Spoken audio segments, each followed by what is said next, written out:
రోమీయులకు రాసిన పత్రిక 9వ అధ్యాయము 23, 24 వచనాలు చదువుకుందాం.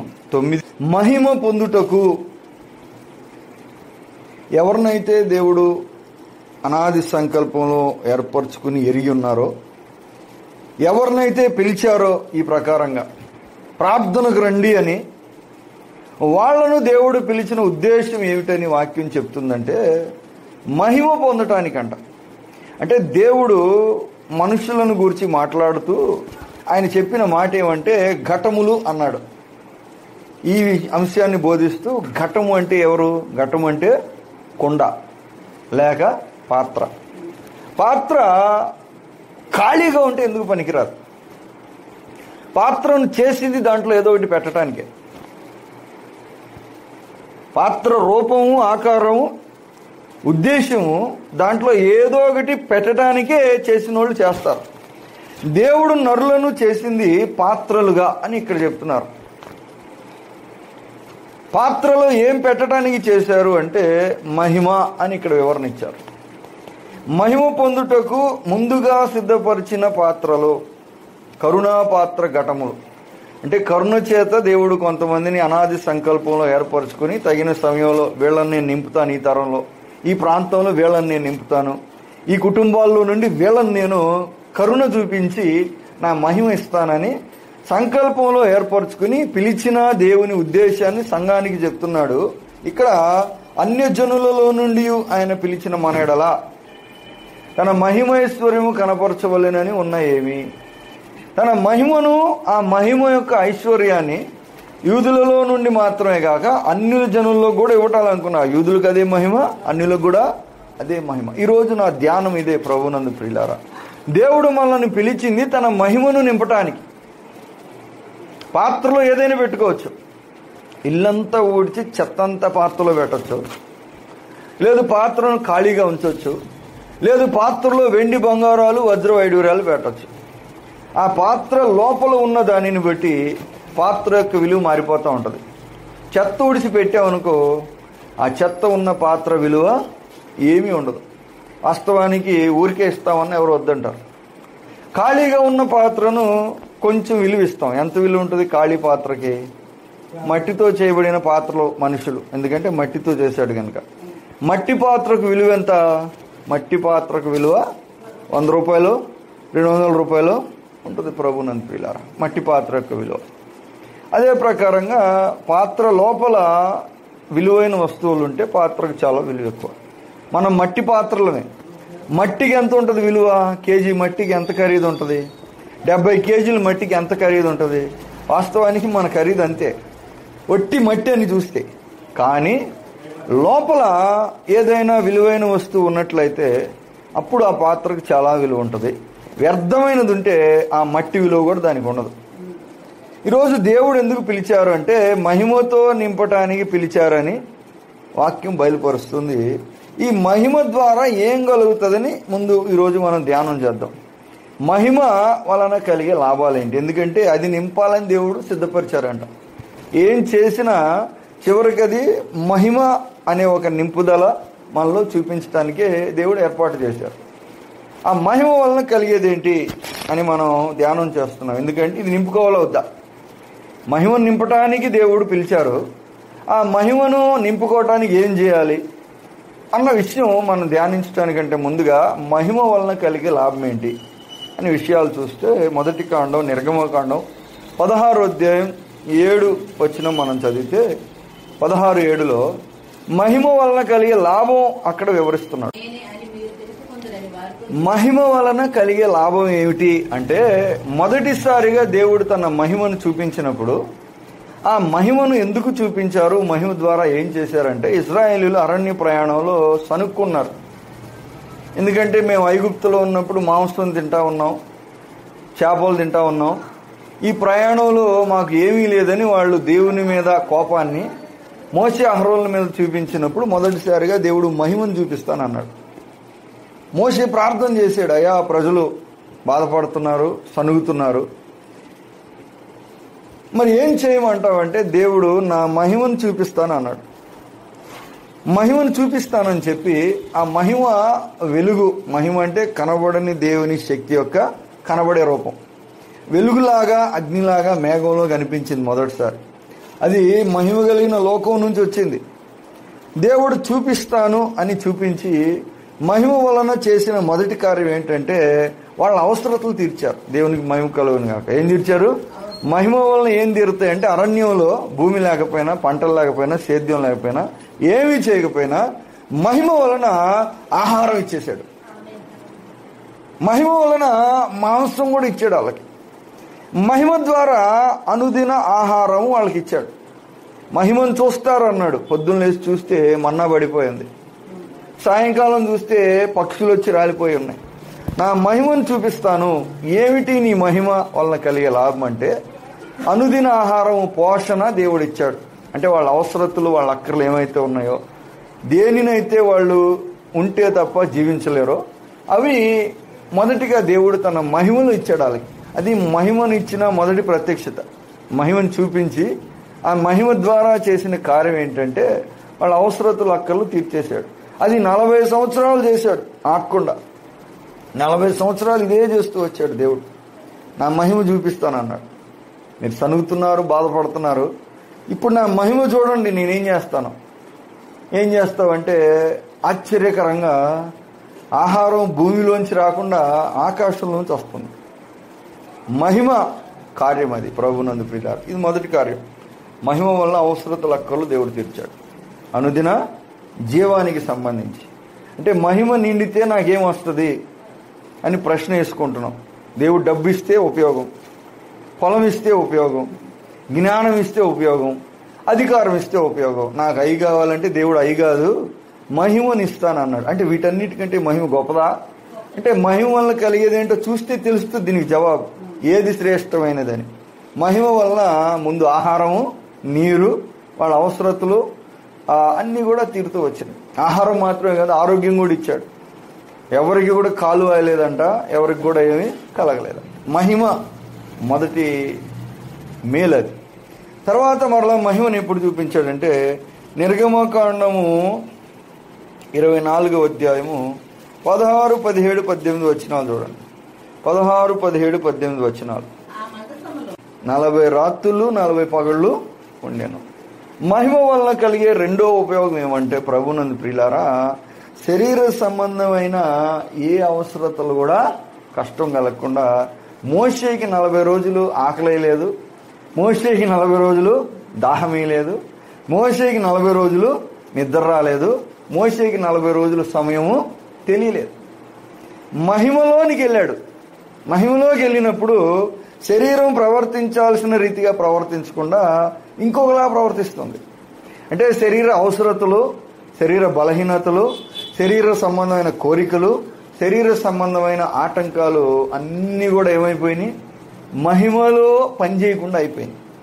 మహిమ వలన కలిగిన రెండవ కార్యం. ఎందుకు ఇలాగ నేను చెప్తున్నానంటే యేసు ప్రభు వారు కూడా 40 రోజులు ఉపవాస ప్రార్థన చేశారు. తర్వాత ఏమైంది? 40వ రోజు ఆయనకి ఉపవాస ప్రార్థన ముగిస్తుండగా ఏమైంది ఆయనకి చెప్పండి? శోధన వచ్చింది. ఆయనకి ఏమేసిందని చెప్తున్నారు? 40 రోజుల తర్వాత యేసు ప్రభు వారికి ఆకలి వేసిందంట. వేసిందా లేదా? 40 రోజులు ఉపవాస ప్రార్థన చేసినప్పుడు ఆకలి వేసింది. 40 రోజులు అయిన తర్వాత మోషేకి ఆకలి వేసిందా? చెప్పండి, మోషేకి ఆకలి వేసిందా? ఆకలి వేసిందని చెప్పడానికి లేదు. ఎందుకంటే ఆయన మహిమ లేకుండా ఉపవాస ప్రార్థన చేశాడు, ఈయన మహిమలో చేశాడు. ఆకలి వేసిందని బైబిల్లో లేదు, వేసి ఉండి ఉండదు. ఎందుకంటే మళ్ళా వెంటనే కొండ ఎక్కి 40 రోజులు ఉన్నాడా లేదా? కొండ దిగి మళ్ళీ ఎక్కాడు, మళ్ళీ 40 రోజులు ఉన్నాడు. అంటే వరుసగా 80 రోజులు తినకుండా, తాగకుండా, నిద్రపోకుండా. ఆకలి లేదు. ఎందుకని? మహిమలో ఉన్నాడు కనుక. అర్థమవుతుంది ఇప్పుడు తేడా. యేసయ్యకి కూడా ఆకలేసింది, మోషేకి ఇలా. ఎందుకని? మహిమలో శరీర సంబంధమైన ఆ విషయాలన్నీ కూడా సస్పెండ్. ఇప్పుడు నాలో మహిమ ఉంటే నాకేంటి లాభం అంటే మామూలు ప్రజలు చేయలేని, మామూలు స్థితిలో చేయలేని అనేకమైన పనులు మనం చేయగలం. వాస్తవానికి నిద్ర లేకుండా మనం ఉండలేం. మహిమ ఉంటే నిద్రపోవాల్సిన పని ఉండదు. ఆకలేస్తే ఏం పని చేయలేం, మైండ్ పని చేయదు, కోపం వచ్చేస్తూ ఉంటుంది, అందరి మీద చిరాకు వచ్చేస్తూ ఉంటుంది, ఏదో ఒకటి చెయ్యాలన్నట్టుగా ఉంటుంది ఆకలిగా ఉంటే. మహిమ ఉంటే ఏమవుతుంది? శరీరం ఆకలి అనేది లేకుండా మహిమలో ఏముంది? ఒకటి, మహిమలో మన అవసరతలు తీరుతాయి. రెండు, మహిమ వలన శరీరంలో ఏదైతే ఉందో మరణం యొక్క ఛాయ, బలహీనత, అనారోగ్యం ఏమి కాలేదు మోషేకి. వాస్తవానికి 40 రోజులు అయిన తర్వాత మోషే ముఖం ప్రకాశించిందంట. బలహీనపడి ఇలాగ అయిపోయి ఎముకది కళ్ళు తిరిగి ఇలాగ ఉండకుండా 40 రోజులు అయ్యేటప్పటికి ముఖం వెలిగిపోతుందంట, చూడలేనట్టుగా అయిపోయిందంట. బలహీన పడకుండా ఏమైపోయాడు? ఇంకా పవర్ఫుల్గా అయిపోయాడు. వాస్తవానికి ఆయన మహిమలో ఉన్నాడు కనుక 120 సంవత్సరాలు ఇప్పుడు ఏం చెప్పాడంటే కంటి చూపు తగ్గలేదు, కాలు సత్తు తగ్గలేదు అన్నాడు. అంటే మహిమ ఏం చేస్తుంది? మహిమ పూర్తిగా శరీరం యొక్క స్వభావాన్ని చేంజ్ చేసి పడేసింది. ఎంత కోటీశ్వరుడైనా సరే ముసలోడైపోవాలి, ఆకలి అవ్వాలి, నిద్రపోవాలి, దాహం అవుతుంది. మహిమ కలిగిన వాళ్ళకి అవేమి ఉండవు. ఇప్పుడు ఏది గొప్పది? దేవునికి మహిమ కలుగును గాక. చూడండి, మహిమ యొక్క రెండో ఉపయోగం. ఎందుకంటే మహిమ నింపుతాను నీకు అన్నాడు. అందరికీ నింపుతాడు. ఇందుట్లో స్త్రీ పురుషుడని భేదం లేదు, గ్రీసు దేశస్థుడని యూదుడని భేదం లేదు, పెద్దోళ్ళు చిన్నోళ్ళని, చదువుకున్న వాళ్ళని చదువుకోలేదు. ఎవరినైతే ఏర్పరచుకున్నాడో, ఎవరినైతే పిలిచాడో, ఎవరినైతే దేవుడు తన దగ్గరకు ఆకర్షించాడో ఆయన మహిమను నింపడానికి చేశాడు. ఈ మహిమ వలన ఏం జరుగుతుంది అంటే సంఖ్యాకాండం తర్వాత మనం చూస్తే 16వ అధ్యాయం 19వ వచనం. ఎందుకంటే నీకు నేను మహిమని ఇస్తానన్నాడు. అయ్యా, మహిమ వలన నాకేం వస్తుంది? ఇప్పుడు చూపించారంటే మోషేకు విరోధంగా అతని సొంత సహోదరులు తిరగబడ్డారు. నీకంటే మేము ముందు పుట్టాం, నీకంటే మేము పెద్దవాళ్ళం, నువ్వు మాకంటే పెద్ద ఎక్కువేం కాదు. మోషే అహరోనుల మీద కోరాహు, అదే రీతిగా రూబేను కుటుంబ సభ్యులు తిరుగుబాటు చేశారు. దాతాను, అభిరాములు తిరుగుబాటు చేసి వ్యతిరేకంగా వాళ్ళు తిరుగుబాటు లేవనెత్తారు. ప్రజల్లో ఒక సమస్య వచ్చేసింది. ప్రజల్లో, సమాజంలో ఒక సమస్య వచ్చినప్పుడు ఆహార సంబంధమైన అవసరతను తీర్చాడు, దేహ సంబంధమైన అవసరతను తీర్చాడు. ఇప్పుడు సమాజంలో కొట్టుకుంటూ ఉంటారు. సమాజంలో సుప్రీమసీ కోసం అన్నమాట.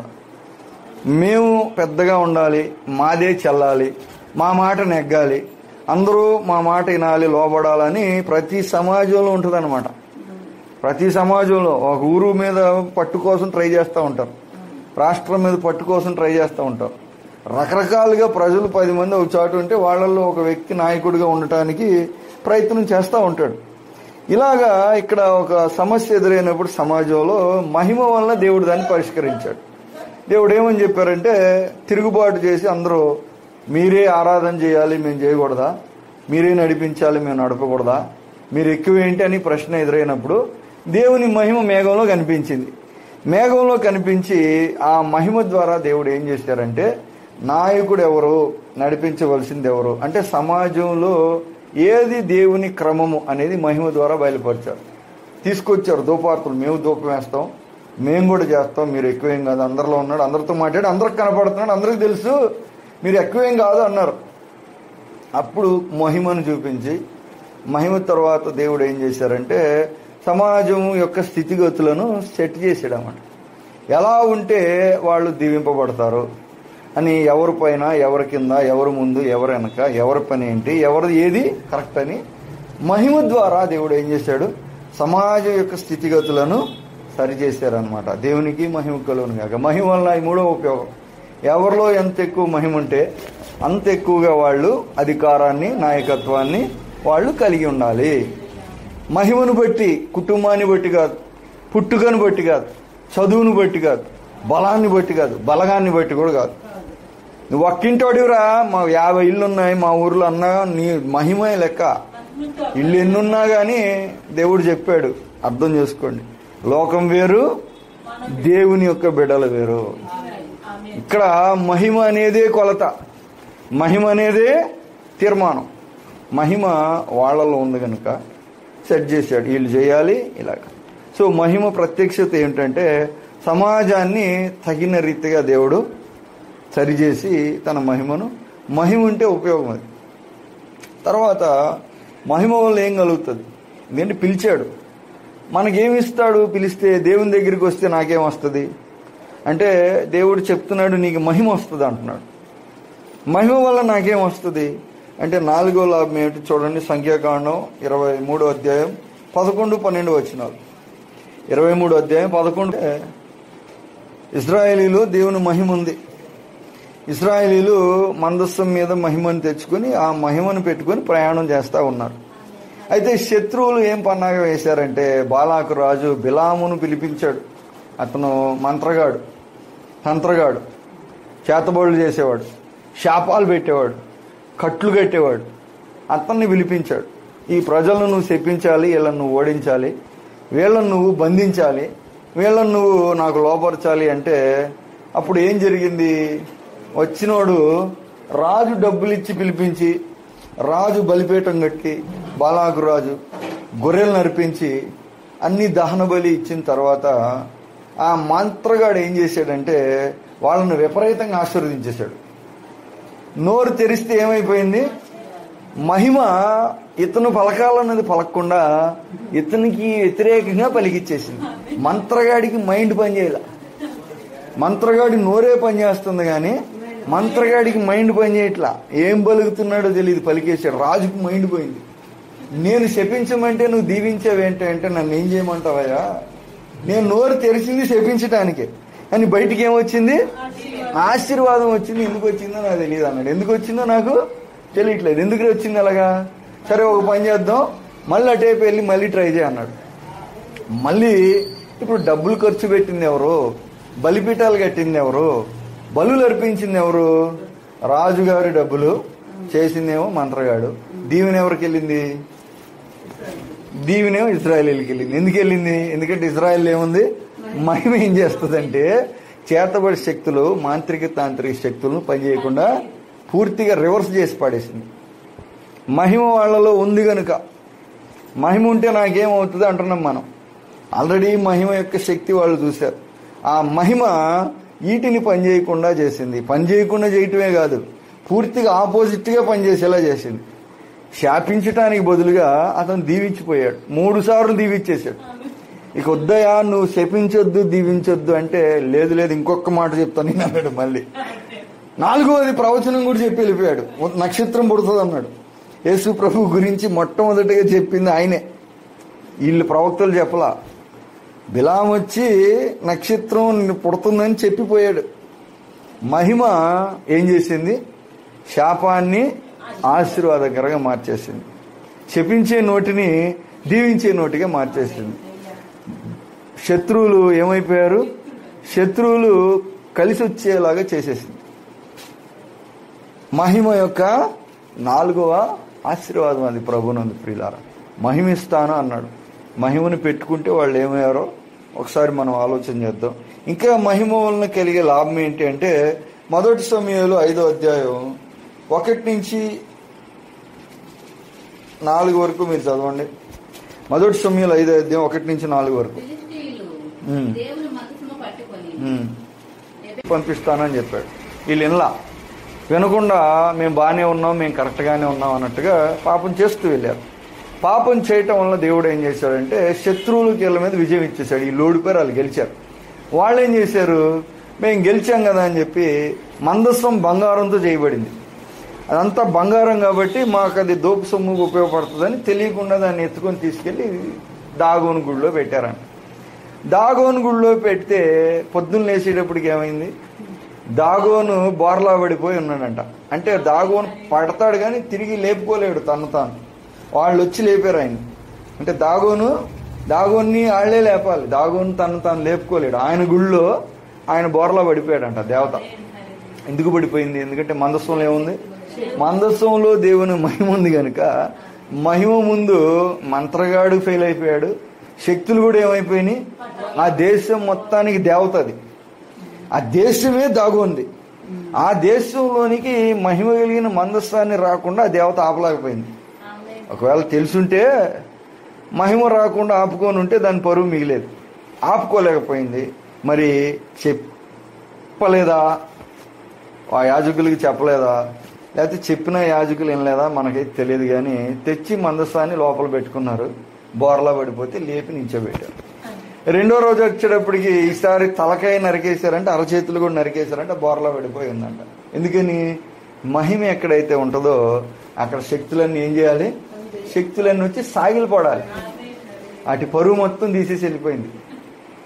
అందుకని గడప తొక్కట్లేదంట. ఎందుకు గడప తొక్కట్లేదు అంటే మొండెం కాళ్ళు చేతులు పడిపోయినా ఎందుకు తొక్కలేదంటే ఎందుకు పడిపోయినని అడుగుతారుగా. ఆ దేవుడు మందస్సును తెస్తే పడిపోయిందని చెప్పాలి. ఇప్పుడు ఎవరు పరుగు పోయింది? మహిమ ఎక్కడ ఉంటుందో అక్కడ శక్తులు పనిచేయవు, మంత్రతంత్రాలు పనిచేయవు. అక్కడ ఆకలి అనేది అనుభవించాల్సిన అవసరం లేదు. దేహ సంబంధమైన బలహీనతలు కలిగి ఎవరు కూడా ఉండాల్సిన అవసరము లేదు ప్రభునందు ప్రియులారా. అందుకనే మోషే నీ మహిమను చూపి నాకు అన్నాడు. అసలు నీ మహిమ ఏంటో నాకు చూపి, నాకు అది తెలియాలి అంటే దేవుడు చూపిస్తానని చెప్పారు. తర్వాత మహిమ వలన కలిగిన ఉపయోగం ఏంటి ప్రభునందు ప్రియులారా అంటే యోహాను సువార్త 2:11. ఎందుకంటే మీకు దేవుడు మహిమని ఇస్తానన్నాడు. మనం చాలా అవసరతల కోసం వస్తూ ఉంటాం దేవుని దగ్గరికి. ఒకవేళ పైకి మామూలుగా కనిపించిన అంతరంగంలో అనేకమైన కోరికలు, అనేకమైన ఏ అవసరతలు వాళ్ళవి ఉంటాయి. కానీ అన్ని అవసరతలు తీర్చే మహిమను దేవుడు ఇస్తానన్నాడు. యేసు క్రీస్తునందు మహిమలో మీ ప్రతి అవసరము, క్రీస్తులో మహిమ ఉంది, ఆ మహిమను నీలోకి ఇచ్చి నేను అవసరతలు అన్ని తీర్చా, అన్ని అవసరాలు. ఇక్కడ 2:11 చూడండి యోహాను సువార్త. మహిమను బయలుపరచను అంటే ఒక బలమైన కార్యాన్ని చేశాడంట. అంటే ఎవరు ఎక్కడా చేయని కార్యాలు, దేవుడు మాత్రమే చేయగలిగిన కార్యాలు ఆయన చేసి తన మహిమను చూపించాడు. మహిమ ఏం చేసింది? సూచక్రియలు, అద్భుత కార్యాలు, స్వస్థత కార్యాలు, విడుదల కార్యాలు, రక్షణ కార్యాలు, ఇవన్నీ ఎవరు చేస్తున్నారు? మహిమను చూపించాడంట. చూడటానికి మామూలుగానే ఉన్నాడు, బట్టలు మామూలుగానే ఉన్నాయి, తిండి మామూలుగానే ఉంది, కానీ పనులు అసాధారణంగా ఉన్నాయి. ఏంటయ్యా సీక్రెట్ అంటే ఆయనలో ఏముంది? ఆయనలో మహిమ ఉంది కనుక ఆ మహిమ వల్ల ఇవన్నీ జరుగుతున్నాయి.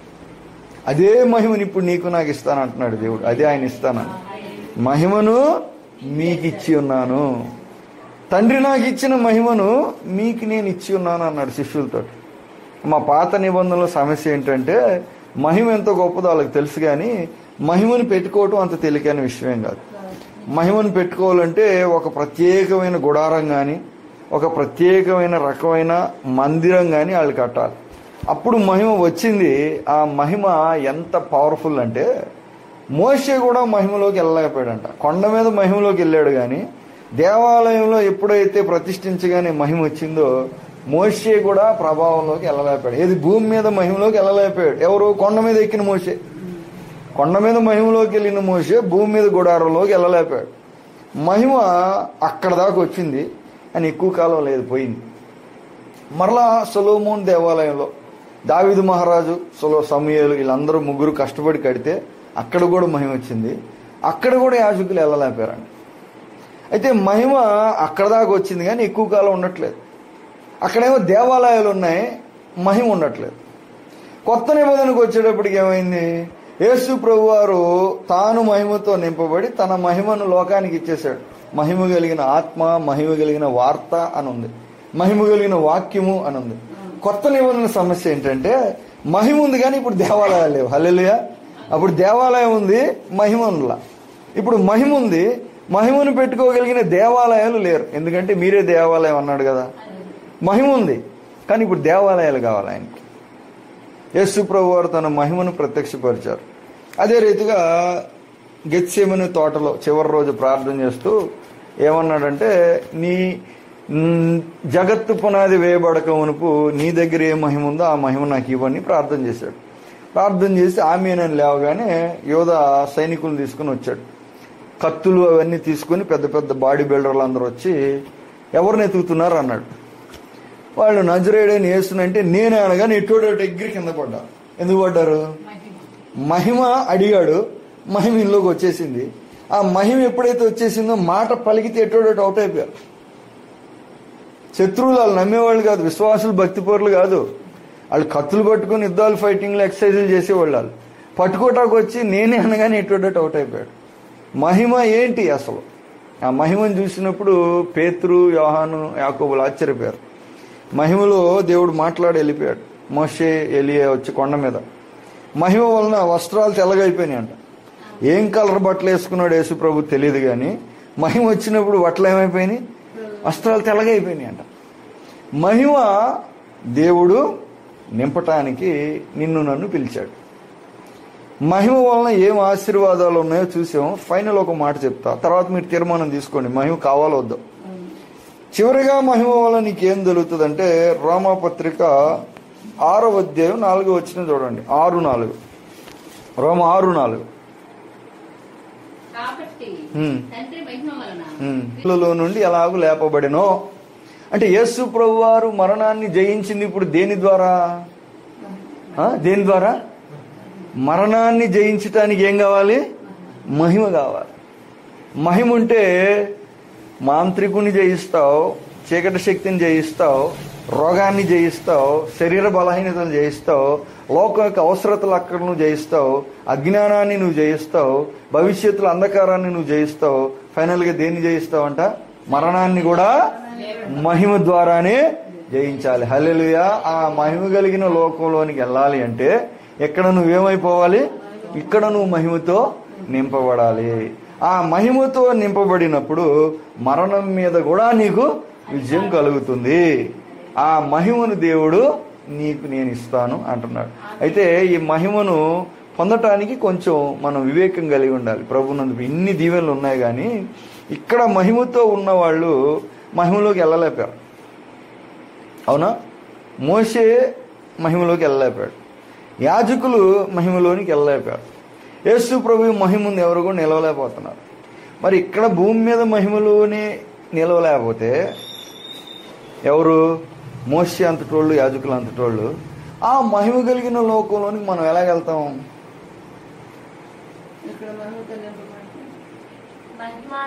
ఇక్కడే మహిమలోకి వెళ్ళలేకపోతున్నారు, ఇక్కడే మహిమలోకి వెళ్ళలేకపోతున్నారు, పడిపోతున్నారు. వెళ్ళటానికి ట్రై చేసి పడిపోతున్నారు, వెళ్ళటానికి ట్రై చేసి పడిపోతున్నారు.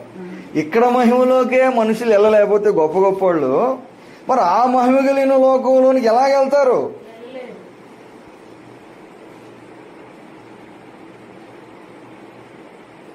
ఆలోచన చేయండి. యేసు ప్రభు మహిమతో వస్తానన్నాడు. మహిమతో ఆయన వచ్చినప్పుడు ఆయన ఎలా ఎదుర్కొంటావు? ఇప్పుడు మనకి మహిమ లేకపోతే, ఆ మహిమ ఇప్పుడు మనం నింపుకోవటానికి ప్రయత్నం చేయకపోతే మహిమ కలిగిన యేసుని ఎలా ఎదుర్కొంటావు? మహిమ లోకంలోకి వెళ్ళి ఎలాగుంటాం అసలు? సో ఈరోజు మనం తీర్మానం తీసుకోవాలి ప్రభునందు ప్రియులారా. మన భక్తి ఉద్దేశం అదే కదా, పరలోకం చేరుకోవాలి. అందుకేగా కష్టపడేది అందరూ కూడా. చిన్న చిన్న అవసరతలు అందరికి ఉంటాయి, తీరుతాయి. తీరిన తర్వాత మెయిన్ ఫోకస్ ఏంటి మంది? మహిమ కలిగిన లోకానికి వెళ్ళాలి, నిత్య జీవంలోకి వెళ్ళాలి. అది మహిమ కలిగిన లోకం. ఆ మహిమ కలిగిన లోకంలోకి వెళ్ళాలంటే ఇక్కడ నీవు మహిమతో నింపబడాలి. ఇక్కడే మహిమతో నువ్వు నింపబడకపోతే ఇంక అక్కడికి వెళ్ళటం అసాధ్యం. ఆ మహిమను దేవుడు ఇస్తాను అంటున్నారు. ఇప్పుడే ఇస్తాను, నీకు లేట్ ఏం లేదు. ఇప్పుడు నేను ఇచ్చేస్తాను ఆ మహిమను. ఎవరు ప్రతిష్ఠించుకుంటారో, ఎవరు పరిశుద్ధపరుచుకుంటారో, ఎవరు నాకు దేనిని ఇస్తారో దానిని మహిమతో నింపుతాడు దేవుడు. ఇంత మునుపు కూడా చెప్పాను మీకు, ప్రతిష్ఠించుకున్నప్పుడు మహిమ వచ్చేస్తుంది. ప్రతిష్ఠించుకోవటం అంటే దేవునికి ఇచ్చేయాలి. దేవునికి ఇచ్చేయటం అంటే నీ హక్కు వదిలిపెట్టాలి. దేవునికి ఇవ్వటం అంటే అర్థం ఏంటి? దేవునికి ఇవ్వటం అంటే అర్థం ఇక మనం మన హక్కులు దాని మీద ఏమాత్రం కూడా అడగకూడదు, వదిలిపెట్టాలి. మందిరం కట్టి దేవునికి ఇస్తారు, దాని అర్థం ఏంటి? ఇక మీదట ఇది మాది కాదు, నీదే.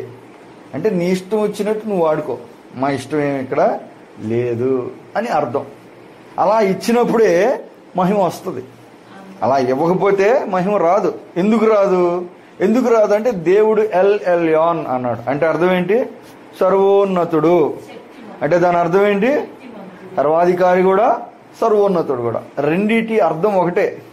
సర్వోన్నతుడు అంటే ఆయన పైన ఏది ఉండటానికి లేదు, ఆయనతో సమానంగా కూడా ఏది ఉండటానికి లేదు. సర్వోన్నతుడు అంటే అర్థం ఏంటి? ఏది ఉన్నా ఆయన కిందే ఉండాలి. అలా ఉంటేనే ఆయన అక్కడ ఉండగలడు. ఆయన రావాలి అంటే అలా ఉంటేనే వస్తాడు, లేకపోతే రాడు.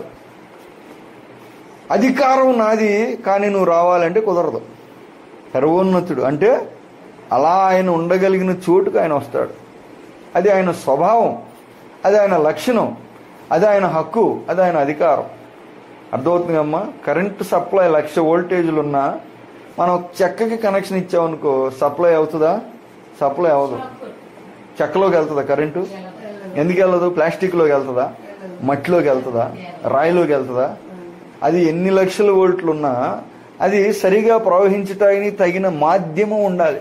మెటల్ ఏదన్నా ఉంటే దాంట్లోంచి వెళ్తుంది, నీరుంటే దాంట్లోంచి వెళ్తుంది. అది ప్రవహించటానికి ఏది అనుకూలంగా ఉంటే దాంట్లోకి వెళ్తుంది. దేవుని మహిమ అంతా నింపబడి ఉంది, కానీ ప్రవహించటానికి అనుకూలంగా పరిస్థితి ఉన్నప్పుడు అది ప్రవహిస్తుంది. అనుకూలంగా ఉండే పరిస్థితి ఏమిటి అంటే, సర్వోన్నతుడిగా దేవుడు ఎక్కడైతే పెట్టబడతాడో అక్కడ ఆయన మహిమ వచ్చేస్తుంది. ఆయన వస్తాడు, ఆయనతో పాటు మహిమ వస్తుంది. మన ఇంట్లోనికి రావాలనుకో, మన ఇంట్లో ఆయన సర్వోన్నతుడు అవ్వాలి. మన కుటుంబంలోకి రావాలనుకో, కుటుంబంలోనే సర్వోన్నతుడు అవ్వాలి. దేహంలోకి రావాలంటే దేహంలో ఆయన సర్వోన్నతుడు అవ్వాలి. ఇవన్నీ కష్టమైన విషయాలు. కనుక దేవుడు ఏం చేశారంటే, మొత్తం ఒకేసారి ఇవ్వకుండా ముక్కలుగా ఇవ్వటానికి కూడా దేవుడు అనుమతించాడు. ముందు ఒక రోజు నాకు ఇచ్చేయండి అన్నాడు. అప్పుడు రోజును మహిమతో నింపాడు. అర్థమవుతుందా? ఒక్కొక్కటిగా దేవుడు నేర్పించాడు. మొత్తం ఒకేసారి ఇవ్వటం కష్టం కాబట్టి ఒక్కొక్కటి ఇవ్వటం నేర్పించాడు అన్నమాట. బలము ఇచ్చావనుకో, బలాన్ని దేవుడు మహిమతో నింపుతాడు. సమయాన్ని ఇచ్చావనుకో, కొంత సమయం నీకు ఇస్తానయ్యా, రోజుకు 3 గంటలు అంటే ఆ 3 గంటలు ఆయన సర్వోన్నతుడు కనుక ఆ 3 గంటల్లో కొంత మహిమ ఆయన వస్తాడు మనకి. ఎందుకంటే అది సర్వోన్నతుడు కనుక ఆయన అక్కడికి రాగలడు. వచ్చినప్పుడు మహిమ వచ్చేస్తుంది. కొంతమంది బలం ఇస్తారు, కొంతమంది సమయం ఇస్తారు, కొంతమంది దేహాన్ని ఇస్తారు, కళ్ళు ఇచ్చేస్తారు కొంతమంది దేవునికి. అయ్యా నేను ఇక దీంతో కొంతమంది ఏది ఇవ్వగలరో అది ఇవ్వగలరు. ఒక్కొక్కరికి ఒక్కొక్కటి అనుకూలంగా ఉంటుంది, ఒక్కొక్కళ్ళు ఒకటి కుదురుతుంది. ఏది ఇచ్చినా దేవుడు తీసుకుంటాడు, కానీ అది సరిగా ఇచ్చినప్పుడు దానిని బట్టి దానికి తగిన మహిమని ఇస్తాడు. ఇలా దేవుడు నేర్పించాడు.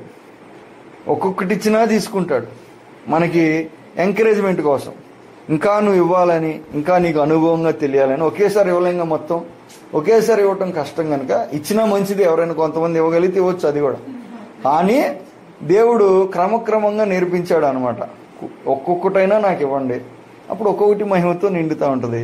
ఫైనల్గా మొత్తం మహిమతో నింపబడుతుంది. ఈ అవకాశం కూడా ఉంది ప్రజలకి.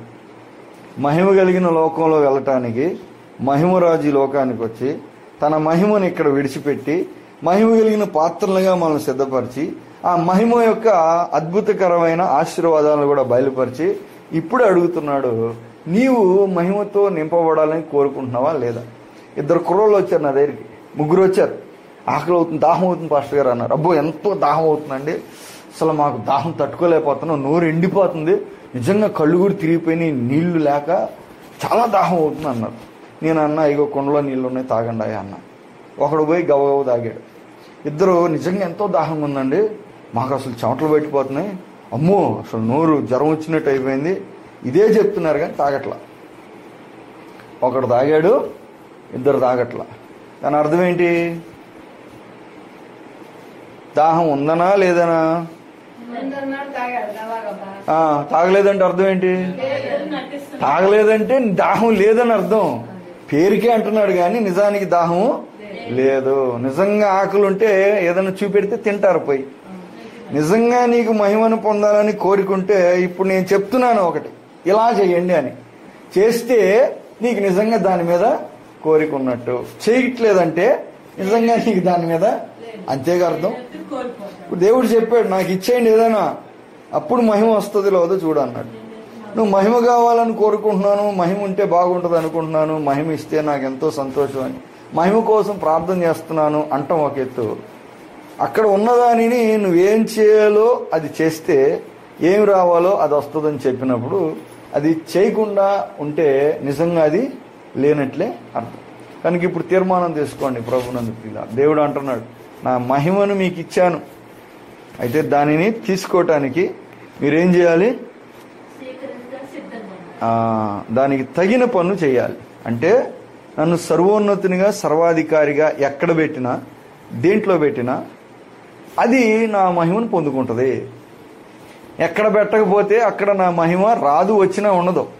వాళ్ళు పెద్ద మందిరం కట్టి ప్రతిష్ఠ చేశారు. వాస్తవానికి ఆ ప్రతిష్ఠ ఎలా చేశారంటే, సొలొమోను దేవాలయం 1,00,000 పైన గొర్రెలను అర్పించాడంట. 1,12,000 30,000 ఏదో లెక్క ఉంది. అన్ని గొర్రెలను ఒకటే రోజు అర్పించాడంటే గొర్రెకి కనీసం 5 లీటర్లు రక్తం ఉన్నా కానీ ఆ లెక్కలో ఎన్ని లీటర్లు రక్తం కారింది ఆ రోజు? 1,10,000 15,000 ఎన్నో వేలు చెప్పాడు. అంటే 5-6 లక్షల లీటర్ల రక్తమే గారింది. ఏది? ఆ కొండ మీద. అంటే నది ప్రవహించింది, రక్తపు నది, మహిమ రావటానికి. అంత కష్టపడి తెచ్చినా అది ఉండలేదు, పోయింది. ఈరోజు భూమి మొత్తం ఉన్న మనుషులందరూ రక్తాన్ని మించిన రక్తం యేసు ప్రభువారు కార్చి వెళ్ళిపోయారు ఆ మహిమను మనకి ఇవ్వటానికి. ఈరోజు మనం ఏమీ కార్చక్కర్లా, ఏమీ చెల్లించక్కర్లా. యేసు ప్రభువు తన రక్తాన్ని చెందించి తాను మహిమతో నిండి ఆ మహిమను మనకిచ్చి వెళ్ళిపోయాడు. ఆ మహిమలో అనేకమైన ఆశీర్వాదాలు ఉన్నాయి, కొన్ని మనం అనిపిస్తున్నాం. కానీ ఈరోజు ప్రత్యక్షతకి వెళ్ళి ఒక తీర్మానం తీసుకోవాలి. ఈ మహిమను నువ్వు పొందుకుంటే నీకేమొస్తుంది? మహిమ వలన ఏమేమి ఉన్నాయో చూసాం. పూర్తిగా మహిమతో నింపబడాలని దేవుడు కోరుకున్నాడు, అందుకే పిలిచాడు. ఏర్పాటు కూడా అందుకే చేసుకున్నాడు. పాత్ర మహిమతో ఉంటే బాగుంటుంది, పాత్ర మరణంతో ఉంటే బాగోదు. పాత్ర పరిశుద్ధతతో ఉంటే బాగుంటుంది, పాత్ర వ్యర్థమైన దాంతో ఉంటే బాగోదు. సో మహిమతో నింపబడాలని దేవుడు కరుణ చేత మనల్ని ఏర్పరచుకుని పిలిచి మాట వింటే మహిమ ఇస్తానని చెప్తున్నాడు. అందరూ పొందుకుంటున్నారు. కొంతమంది పొందుకుంటున్నారు, కొంతమంది ఇంకా ఆలోచన చేస్తూ ఉన్నారు. రెడీగా కుండ ఉంది, నీకు దాహం ఉంది. ఇప్పుడు డెసిషన్ తీసుకో. దాహం తీర్చుకుంటావా? లేదు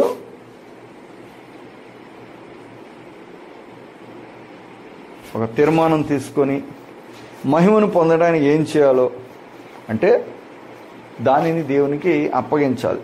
అప్పుడు దేవుడు మహిమతో నింపుతాడు. అలా చేయటానికి ఒక తీర్మానం తీసుకోవాలని ప్రభు పేరట మనవి చేస్తూ చిన్న మాటలు ముగిస్తున్నాను. దేవుని వాక్యం వల్ల నడిపించిన గాక. ప్రార్థన చేసుకుందాం. మోకరించగలిగిన వారు మోకరించండి, లేనివారు మీకు అనుకూలం ఉన్న స్థితిలో ఉంటూ ప్రభునందు ప్రియులారా